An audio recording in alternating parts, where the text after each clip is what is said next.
هو ليها أكتر من محور. نمرة واحد، وحضرتك إعلامية ومحترفة إعلام، ما فيش في الإعلام معلومة تطلع إلا لما تكون محققة ومؤكدة.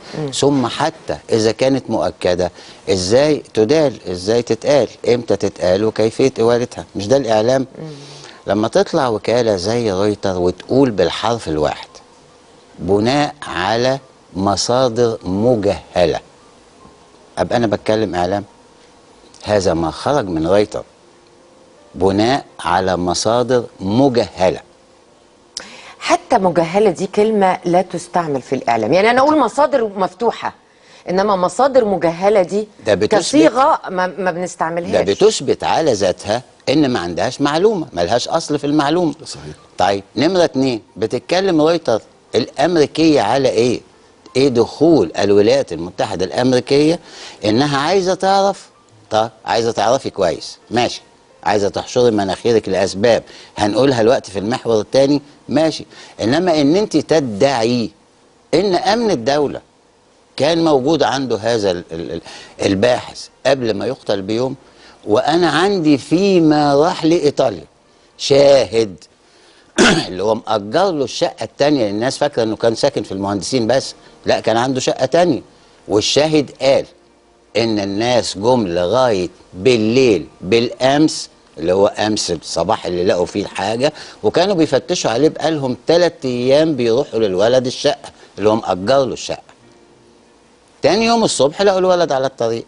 يعني أمن الدولة كان بيفتش عليه 72 ساعة كشغله الطبيعي، في واحد مفقود. تاني يوم لقاه بالمنظر اللي احنا شفناه الذي لا يمت لأي عاقل بصيرة. هذه جزء.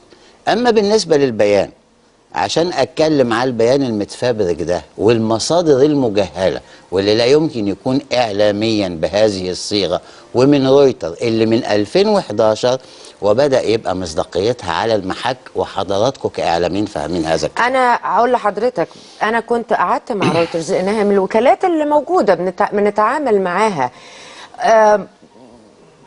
أنا يمكن لسه كنت بقول لحضرتك قبل الهوا، كانت رويترز لما بتنقل المظاهرات وأنا بلغتهم طريقة التصوير، الزاوية اللي بياخدوها، كان تحس إنها يعني دي مش المظاهرة ما كانتش كده. أيوة. انت ليه بتعرضي الفيديو؟ لأن بتبقى عندنا بقى الفيديوهات غير التكست بتاعتها.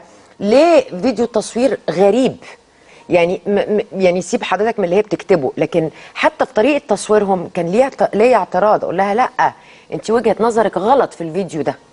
وقالوا لي طب هناخد بالنا. يعني حتى المسؤولين عن رويترز قالوا لي ايه، طيب كويس انك قلت لنا الملاحظه دي علشان ناخد بالنا بعد كده. لا، هذا طبعا ذكاء سياسي، هناخد بالنا. لا، هم عارفين كويس قوي بيعملوا ايه.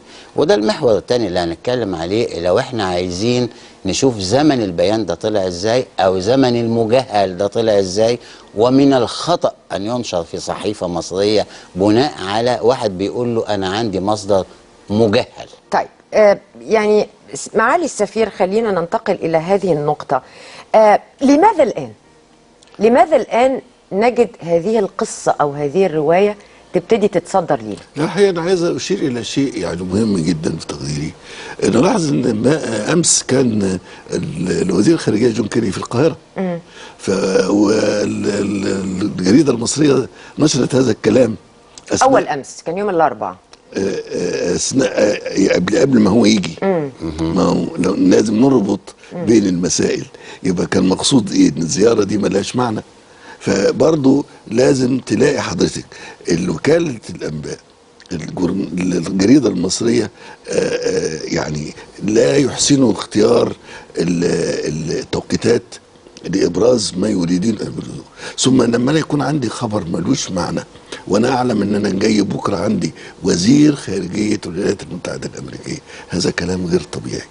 ثم ايضا في هذا الموضوع، في هذا السياق، رئيس الائتلاف الحاكم الايطالي في البرلمان الايطالي بارني اعلن ان الحكومه المصريه مسؤوله عن هذا الموضوع. ما هيش مسؤوله ابدا عن هذا الموضوع اللي هو ايطالي ويهمه المواطن بتاعه.